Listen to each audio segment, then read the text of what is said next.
Good afternoon again to you, Professor June George. Good afternoon, and thanks for having me. We are so pleased to have someone of your stature join us here on the Early Career Researcher. And we know that this evening we really want to hear from you and learn from your experience. And as I mentioned in our preamble, what pearls of wisdom we can take away in our little community of early career researchers. Okay. So we'll start by discussing where you're currently employed or were most recently employed in the case of retirees. And what was your main role at your last place of employment? Well, in my entire life, I've been employed in two places. One was the Ministry of Education, because I started off as a secondary school, mainly chemistry teacher, and the University of the West Indies School of Education. So the last place I was employed was at the University of the West Indies, St. Augustine Campus School of Education. I ended my career there as professor of science education. Before I became a professor, I served as head of the School of Education for a 3-year period.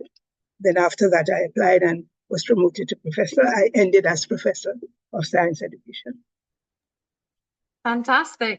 Had that been an aspiration of the young June George in high school or at any stage? Not at all.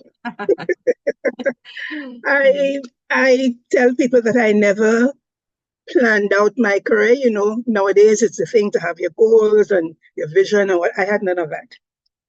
My driving force was whatever you're doing, you do it well. But I really didn't project. One thing I did know when I was in high school, by about third form, I went to Bishop Ansay High School. And in about third form, I realized that I really love chemistry. So from as early as that, I decided that I would do a degree in chemistry. And I found out, I can't remember how, that to really focus on chemistry and what they called it in those days a special honors degree in chemistry, you had to go to UW-Mona. And to cut a long story short, that is where I ended up. And did a degree in chemistry, came back home, started to teach, and then was influenced by somebody in the school I taught at the time, St. Mary's College, who had gone abroad and done a degree, a master's in education. And that opened my eyes to possibilities. And so things took off from there. And I eventually came back home, got married, came back home, and was called to School of Education to fill in for 1 year. And I ended up staying for 32. Fantastic. Yes. And while I was there, I did the PhD. Yeah. And went on to have such a distinguished career. And that is something that we've heard from many of the participants who have been spotlight researchers, is that it's the commitment to excellence that would have taken them down a particular path, even though that path wasn't predetermined. Yeah. But whatever step you took, you did it with that level of personal excellence. Yes. So throughout that 32-year career, what were some of the main areas or fields of research that you would have worked in or would have published in? All right. Perhaps I should, before I answer your question directly, give a little background to how it unfolded. While I was teaching high school, while I was at St. Mary's College, I belonged to the Association for Science Education of Trinidad and Tobago. At the time, that was a very vibrant association of secondary school science teachers. And it was there that I began to see that there was more to teaching than just, knowing what the textbook says and so on, and got a little inkling into this thing called research. And then from there, as I mentioned to you a little while ago, I was called, and I suppose basically because I was known in the association, in networking. I'll emphasize networking a lot, because the reason why I was called and asked to fill in for a year at the School of Education is because of the association. And, so I was called there. And then again in the association, in the School of Education, I began to think a little bit more about research. I would say this though, that at the time, there was no strong research community in the School of Education. You people have it, although you feel lonely, you have it much easier than we did. There was not much that we had, to go on. Yes. But with a little encouragement from the head of the department, the dean, and so on, I started. And then I got put on a couple of committees. One was I wrote it down somewhere, but one was a research committee for the school. And I worked on that. And what we did in those early days was to try to beef up the skills of staff members so that they could engage in the research, and qualitative research was just coming in at the time. So I remember inviting lecturers from main campus over to us to give seminars on qualitative research and so on. So that's where it all started. In about my third year at the School of Education, a conference was held at the Hilton. And the conference involved people from the other schools of education, Givil and Mona, and also people from Penn State University, because one of the members of staff at the School of Education had studied at Penn State. Right. So she had her network in there, and they had a grouping, actually, a consortium. They organized this conference, and so we all went to the Hilton for this conference. It was at that conference that I met someone. She came up to me, actually. Her name is Dr. Joyce Glasgow. She came up to me and said, I like what you presented, because I did a presentation, one of my probably first presentations. I like what you presented, and I think we can work together. Now, this lady, she's my friend, mother, mentor to this day. She's 97. Oh. She could have been my mother, Right. but she had that way about her that she, encouraged me, let's keep in touch, we can do things.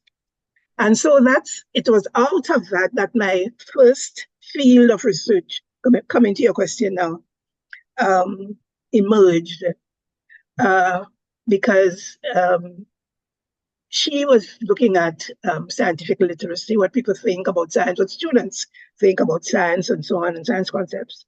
And I had begun to look at what at that time I called street science, which I later used a broader term to describe, and that is traditional practices and beliefs of students that are related in some way to conventional science.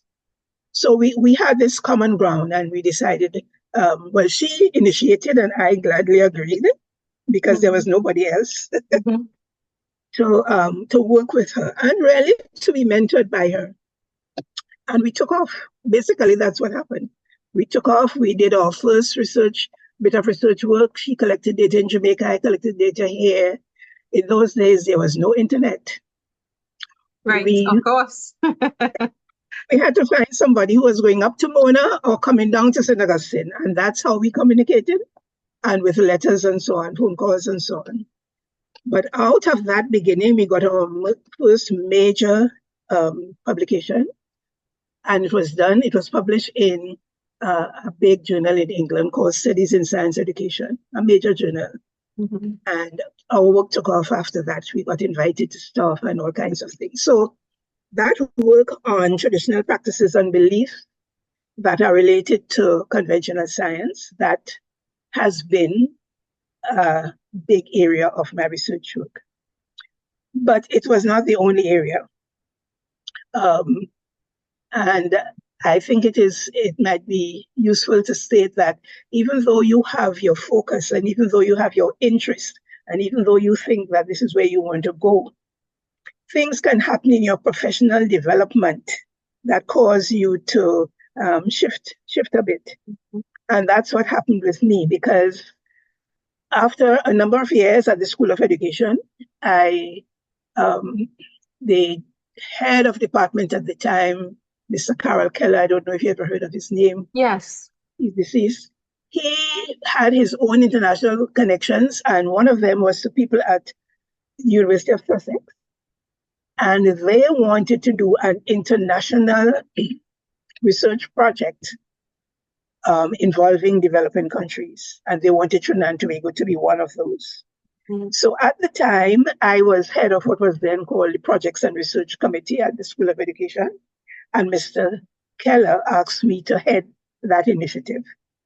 That turned out to be what was eventually called the Muster Project. Mm-hmm. It was a project on teacher education. Mm-hmm. Teacher education in Trinidad and Tobago and in a few African countries, in South Africa, in Malawi, and Lesotho, and Ghana.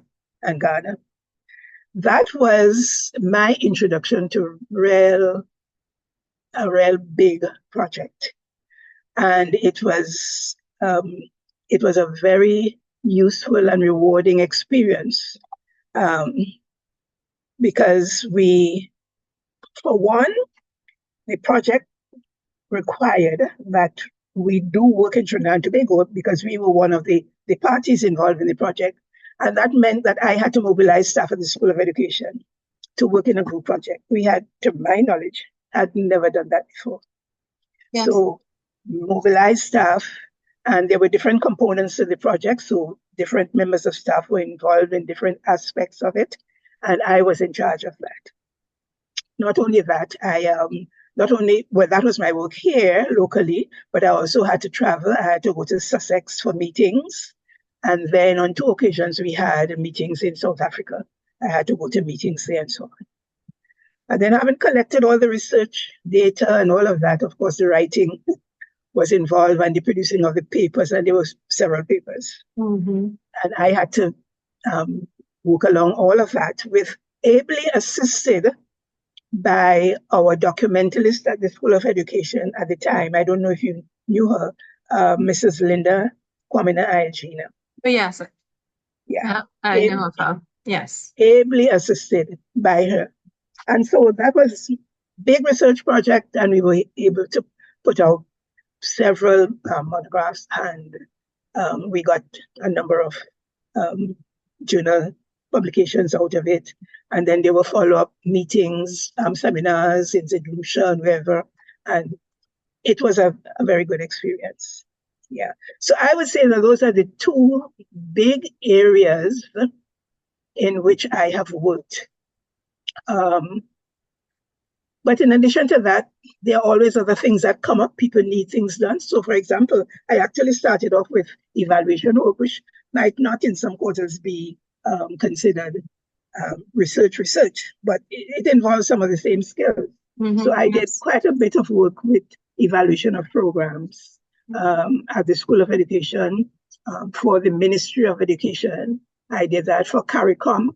I did some of that.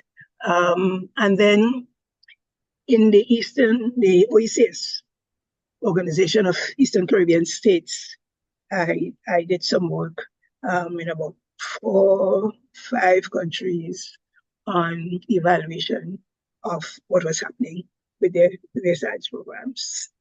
So those are the main ones. Fantastic. What a tour.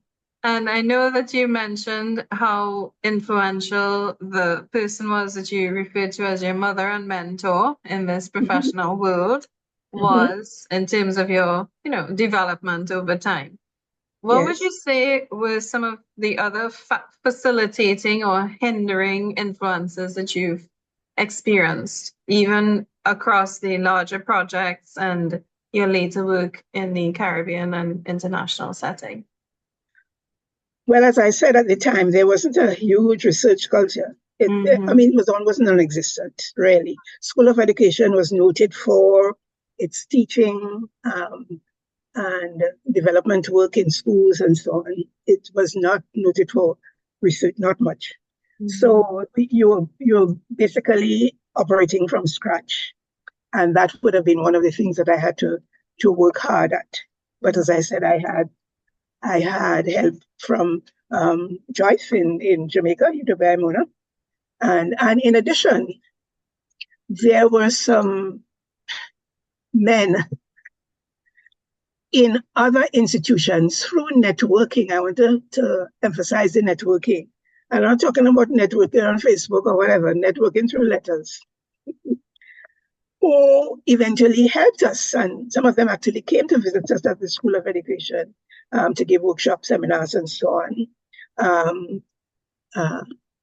I did I did 2 master's degrees, but the second one I did at Queen's University in Kingston, Ontario, Canada.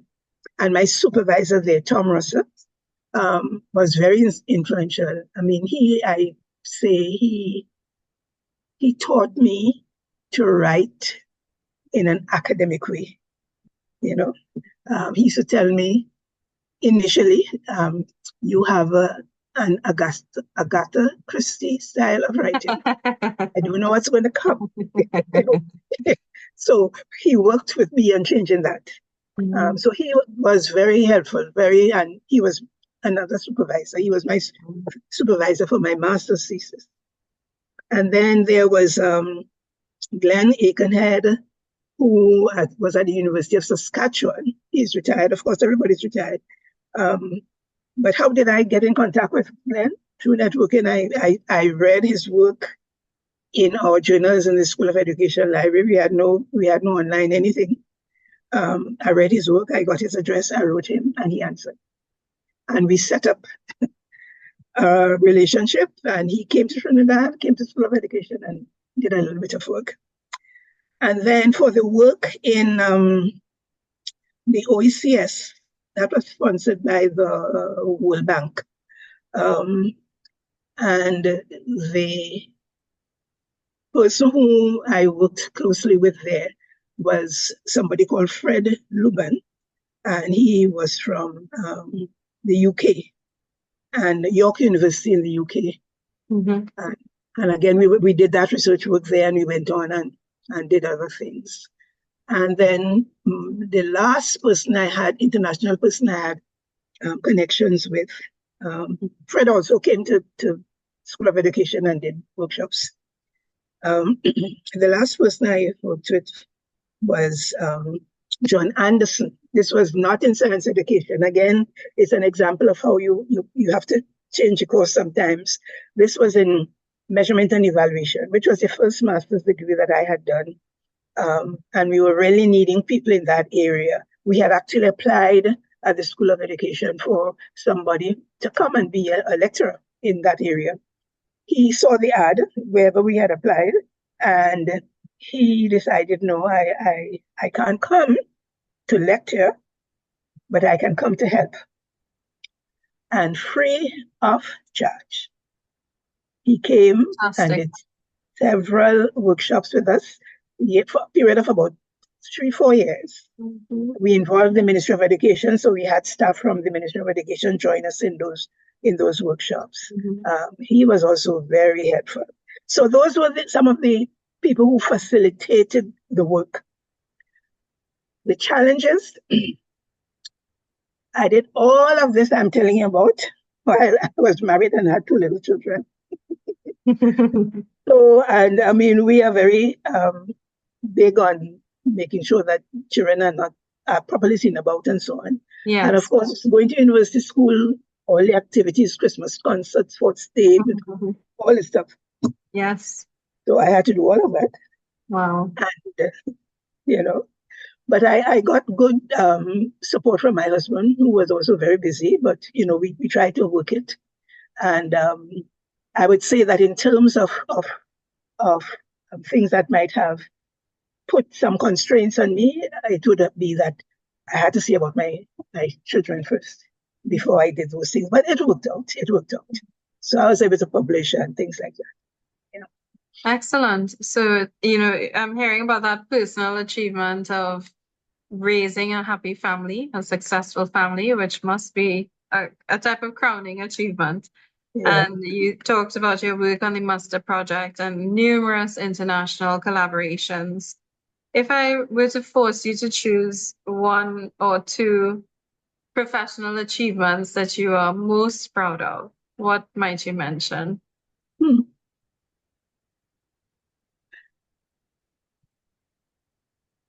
Professional achievements. I think the temptation would be to say the PhD, but that I first of all I wasn't even going for the PhD. It was my mentor who said, "Let's do this." Right. That's how I started. Yes. Um, but I think um,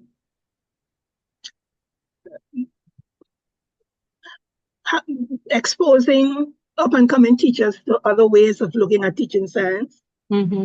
and especially being sensitive to the traditional practices and beliefs that children bring to the classroom, and which influence how they think about science and even some of the concepts that they have. Um, that kind of work over the years, I think, has been most rewarding. Yeah, And we've seen some of your work around culturally relevant pedagogy, culturally relevant yeah, practice. Even before I think it was popular to talk about culturally relevant yeah, practice. yeah, Yes. yeah, Fantastic. yeah. So, as I mentioned in the beginning, we are a community of early career researchers. And as you said, there was perhaps even, well, not perhaps, certainly much less of a community when you would have started out. But Mhm. what words of wisdom or what words of advice would you like to share with our community as we come to a close? It, I would say that the whole process can seem daunting at the Mhm. beginning, but um, I can't remember who it is, but somebody told me once, remember, drop by drop does full bucket. Yes. And so it is a matter of adjusting your mindset to the fact that, okay, this is where I want to go. There is so much to be done and I have this to do. I can't do this and whatever. But you stick with it. You stick with it. You try to allocate a little time to it and not just put it in the background. Um, really focus on allocating a little time, even a 2 hours on a Saturday morning.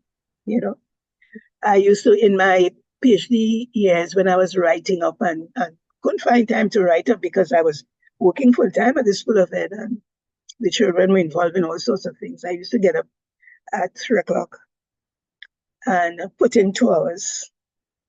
And I had to stop at 5 because the children had to go to morning practice for swimming. They were competitive swimmers, so they Yes, had to go to yes, morning practice. So it yes. was it was all of that.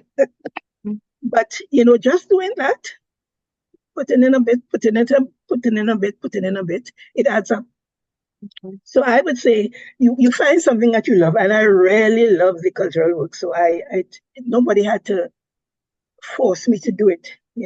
All of this is tied to the fact that I grew up my primary school years in the country in Tobago and didn't understand then what a rich background I came from. It was only when I look back and some of the things my grandparents did and whatever that I realized what it was like. So there was no question of having to force me to do the work. I thoroughly enjoyed it. So you have to find something that you like and then understand that you can't do it fast. It's not like taking A levels and going to lessons and what. It's not like that. You have to do bit by bit. But make sure you organize, when now you have good filing systems that will help you to keep things organized and so on. And it works out. It works out in the end. Also, if you can try to get a paper, even one paper out while you're doing the research, which is what I did. Mhm. I was encouraged to do it and I did it and got it published. It helps because you get a sense of achievement, Yes. that this work has been accepted by a journal for publication. So it's worth it and you keep pushing. Yeah. And you really just stick with it. Mhm. If you have a good Excellent. relationship with your supervisor, that Mhm. helps a lot. Yeah. Yes, certainly. So I will take away definitely those. You said two there, but there was one I got earlier as well. You talked about loving what you do and Yes, therefore not feeling like it's work in the yes, sense of, drudgery. And yes, yeah, you used the phrase that my grandmother and my mother both use often, drop by drop, bucket go full. yes, yes, So as working parents, sometimes carving out those smaller bits of time that might otherwise not be so productive anyway, you'd hmm, find that you make some progress over time. And you spoke earlier about that balance and saying that, the children's needs also had to be met and the family yes, needs also had to be met. hmm, And reaching out and creating those networks around you. You said, networking by letter, which I think might have been a much more manageable pace for things than now when we are so bombarded instant, constantly. yes, yeah, Yes. yeah. And That's true. That's the point. That's the point. Yes. yes. And so I feel inspired. I'm a mother to two teenage girls, one about to write her CSEC. Okay. And as we've said, the whole house is going to be writing CSEC because we're all part of that journey. We're all a unit. And Yes. so I know that on my PhD journey, the family is going to go along with me there. So we're all writing and reading for this PhD on this Very journey good. together. Very good. My children didn't understand what a thesis was. Hmm. It's not an exam. It's not a test. Hmm. But this thing, they used to ask me about this thing. They used to call it the thing. When Yes. are you going to finish this thing? Yes. So Yes. when it was time for graduation, I dressed up everybody. We all went down to graduation. Yes. Yeah. Yes. Definitely. Definitely. And so for those of us in this early career researcher community, I suppose that could be quite an inspiring vision to picture yourself and your family all nicely dressed and heading down to celebrate that accomplishment. So I Yeah. want to say our deep thanks to you, Professor George, for making the time and for sharing what for me has been a very inspirational story of achievement and of grounding yourself in something you really love. And I want to wish you Mhm. the best. And again, say thank you. Thank you very much. It was a pleasure. Thanks for sending me back in the archives. I forgot what I did. And Yes, I was approaching it one way and I said, no, I can't do that. I have to take an overview of this thing. It's too much, you know. yes, But yes, thanks for the opportunity. And I wish you all the best in the young researchers. And don't forget about the networking. yes. It's critical. It is critical. Great Yes. advice. Thank you. You're welcome.